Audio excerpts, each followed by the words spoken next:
நாம இப்ப இந்த வீடியோல யாரை பத்தி பார்க்க போறோம் அப்படின்னா கேஎஸ் கிருஷ்ணன் பத்தி தான் பார்க்க போறோம். இந்த கேஎஸ் கிருஷ்ணன் யார் அப்படின்னு பாத்தீங்கன்னா இந்தியாவில் இருக்கக்கூடிய ஒரு முதன்மையான விஞ்ஞானிகள்ல ஒருத்தர் தான் கேஎஸ் கிருஷ்ணன் அப்படின்றவர். இவர் வந்து ஒரு தமிழ்நாட்டை சார்ந்த விஞ்ஞானி. இவர் வந்து பாத்தீங்க அப்படின்னா ஜவஹர்லால் நேரு இருக்காரு இல்லையா, அவருடைய அறிவியல் ஆலோசகராக பணியாற்றி இருக்கார்.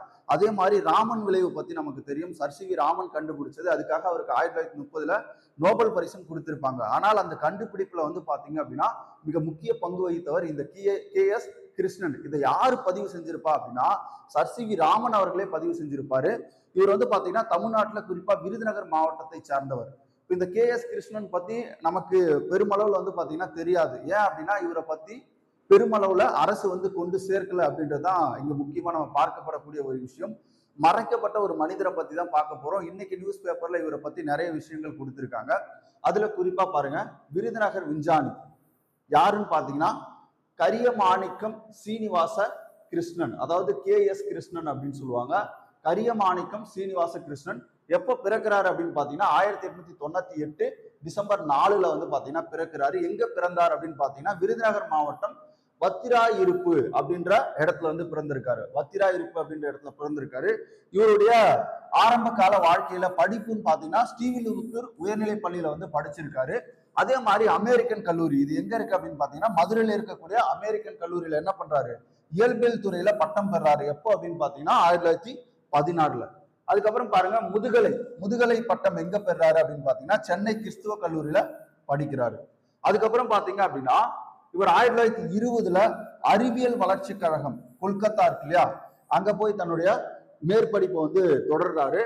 அதுக்கப்புறம் 1920 சர் சி வி ராமனுடைய ஆய்வு கூடத்துல வந்து பாத்தீங்க அப்படின்னா பணியில சேர்றாரு. ரொம்ப முக்கியமானது, 1920 சர் சி வி ராமனுடைய ஒரு மாணவராக தான் போய் என்ன பண்றாரு அப்படின்னா அவருடைய ஆய்வு கூடத்துல பணியில சேர்றாரு. உடனே அவர் வந்து சேர்த்துக்க மாட்டாரு. சில கட்டுப்பாடுகள்லாம் பின்பற்றி தான் இவர் என்ன பண்ணிருப்பாரு அப்படின்னா சர் சி வி ராமனுடைய ஆய்வகத்துல வந்து சேர்ந்திருப்பாரு. அதுக்கப்புறம் அந்த ஆய்வுக்காக இவர் வந்து பெருமளவுல வந்து பாத்தீங்கன்னா உதவி இருப்பாரு. அது யார் சொல்லியிருப்பா அப்படின்னா சர் சி வி ராமனே சொல்லியிருப்பாரு. அப்ப ராமன் விளைவை கண்டுபிடிப்பதில் பெரும் பங்காற்றியவர் யார் அப்படின்னு பாத்தீங்கன்னா இந்த கேஎஸ் கிருஷ்ணன் அப்படின்றவர். பாருங்க, 1930 ராமன் அந்த ராமன் விளைவுக்காக என்ன பண்றாரு அப்படின்னா சர் சி வி ராமன் வந்து நோபல் பரிசு பெறாரு. அது எப்ப வெளியிடப்பட்டது அப்படின்னா 1928 பிப்ரவரி 28 வந்து பாத்தீங்கன்னா ராமன் எஃபெக்ட் வந்து வெளியிடப்பட்டது. ஓகேவா, 1928 பிப்ரவரி 28 கடல் ஏன் நீல நிறமாக காட்சி அளிக்கிறது, அதுல ஒளி சிதறல் எப்படி இருக்கு அப்படின்றத பத்தி என்ன பண்ணிருப்பாங்க அப்படின்னா அந்த ராமன் விளைவுல சொல்லியிருப்பாங்க. இது தொடர்பான அந்த ஆய்வறிக்கை 1928 பிப்ரவரி 8 வெளியிடப்படுது. ஓகே, 1928 பிப்ரவரி 28 வந்து பாத்தீங்கன்னா வெளியிடப்படுது. ஒவ்வொரு ஆண்டும் பிப்ரவரி 28 நம்ம என்னவும் கொண்டாடுறோம் அப்படின்னா தேசிய அறிவியல் தினமா கொண்டாடுறோம். ரொம்ப முக்கியமானது. அப்ப பாருங்க, 1930 சர் சி வி ராமன் அவர்களுக்கு நோபல் பரிசு வழங்கப்படுது. அப்ப அவர் என்ன சொல்றாரு அப்படின்னா நோபல் பரிசு பெற்ற போது கிருஷ்ணனின் பங்களிப்பை வெளிப்படையாக பாராட்டினார். இந்த ராமன் விளைவுக்கு மிகப்பெரிய பங்களிப்பு செஞ்சவர் யார் அப்படின்னா கேஎஸ் கிருஷ்ணன் அவர்கள்.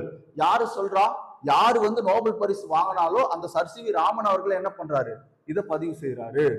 இவருடைய பணி பாத்தீங்க அப்படின்னா படிகங்களின் காந்த பண்புகளை மிக துல்லியமாக அளவிட கிருஷ்ணா பானர்ஜி முறையை உருவாக்கினார். அப்ப படிகங்களுடைய காந்த பண்புகளை மிக துல்லியமாக அளவிட நம்ம கேஎஸ் கிருஷ்ணன் அவர்கள் உருவாக்கிய முறை என்னன்னு கேட்பாங்க, கிருஷ்ணா பானர்ஜி முறை. நேருவினுடைய அறிவியல் ஆலோசகரா இருந்திருக்காரு. ஜவஹர்லால் நேருவினுடைய அறிவியல் ஆலோசகரா இருந்திருக்காரு. மிக முக்கியமா பாத்தீங்க அப்படின்னா 1955 ஐநா அமைதி மாநாட்டிற்கு இந்தியாவின் சார்பாக கலந்து கொண்டார். ஐநா அமைதி மாநாட்டுல இந்தியாவின் சார்பாக நம்முடைய கேஎஸ் கிருஷ்ணன் அவர்கள் கலந்திருக்காரு. 1947 தேசிய இயற்பியல் ஆய்வகம் டெல்லியில இருக்கு இல்லையா, டெல்லியில இருக்கக்கூடிய தேசிய இயற்பியல் ஆய்வகத்தினுடைய முதல் இயக்குநராகவும் என்ன பண்ணிருக்காரு, பணியாற்றி இருக்காரு. அவர் பெற்ற பட்டங்கள் வந்து பாத்தீங்கன்னா 1946 சர் பட்டம், 1958 பட்னாகர் விருது பெற்ற முதல் நபர் யார் அப்படின்னு பாத்தீங்கன்னா நம்முடைய கேஎஸ் கிருஷ்ணா அவர்கள். அதே மாதிரி 1954 பத்மபூஷன் விருது பெற்றிருப்பார். ரொம்ப முக்கியமான ஒரு மனிதர். இங்க பாருங்க, இவ்வளவு சாதனைகளை செஞ்ச இவரை பத்தி நமக்கு வந்து பாத்தீங்கன்னா பெருமளவுல ஸ்கூல் புக்ல கூட என்ன பண்ணல, கொடுக்கல. அப்ப பாருங்க, இவரை பத்தி ஒரு ரிவிஷன் பார்த்துருவோம். விருதுநகர் விஞ்ஞானி கரியமாணிக்கம் சீனிவாச கிருஷ்ணா, அவரை பத்தி தான் பார்க்க போறோம். குறிப்பா அவர் எப்ப பிறந்தாருன்னு கேட்பாங்க. 1998 டிசம்பர் 4.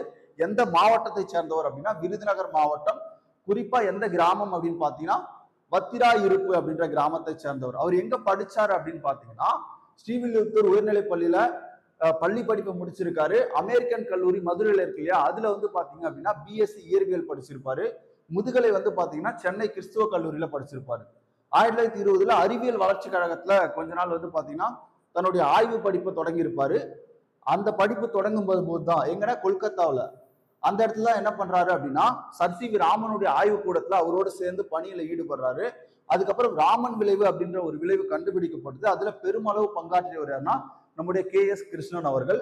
1930 இதற்கான நோபல் பரிசு கொடுக்கப்பட்ட போது சர் சி வி ராமனை என்ன பதிவு செய்யறாரு, இந்த கண்டுபிடிப்புல மிகப்பெரிய பங்களிப்பை என்னோட செஞ்சவர் யார் அப்படின்னா KS கிருஷ்ணா அப்படின்றத அவர் சொல்லியிருப்பாரு.